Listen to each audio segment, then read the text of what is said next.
आम्रपाली की कहानी एक ऐतिहासिक और प्रेरणादायक कथा है जो प्राचीन भारत के मगध साम्राज्य के समय की है।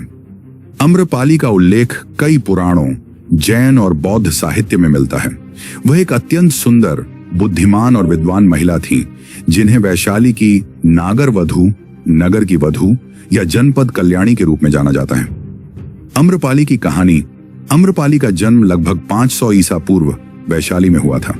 उनकी सुंदरता और बुद्धिमत्ता के कारण वे बहुत प्रसिद्ध थीं। कहा जाता है कि उनका जन्म एक आम के वृक्ष के नीचे हुआ था, इसलिए उनका नाम आम्रपाली रखा गया। आम्रपाली के सौंदर्य की चर्चा पूरे मगध साम्राज्य में थी। वैशाली के गणराज्य में यह परंपरा थी कि सबसे सुंदर और गुणी महिला को नागर वधू का दर्जा दिया जाता था।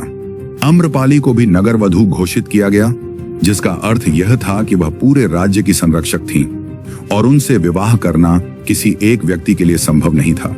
बिंबिसार और आम्रपाली मगध के राजा बिंबिसार आम्रपाली की सुंदरता और बुद्धिमत्ता से प्रभावित हुए। कहा जाता है कि राजा ने आम्रपाली के साथ समय बिताया और उनसे एक पुत्र भी हुआ।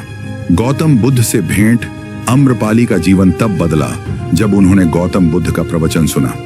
बुद्ध से प्रेरित होकर उन्होंने अपना जीवन त्याग और तपस्या के लिए समर्पित कर दिया। आम्रपाली ने अपनी सारी संपत्ति और विलासिता को छोड़कर बौद्ध धर्म अपना लिया और संघ में शामिल हो गईं। प्रेरणा। आम्रपाली की कहानी न केवल उनकी असाधारण सुंदरता की है, बल्कि यह उनकी बुद्धिमत्ता, आत्मसम्मान और सत्य की खोज के प्रति समर्पण की भी कहानी है।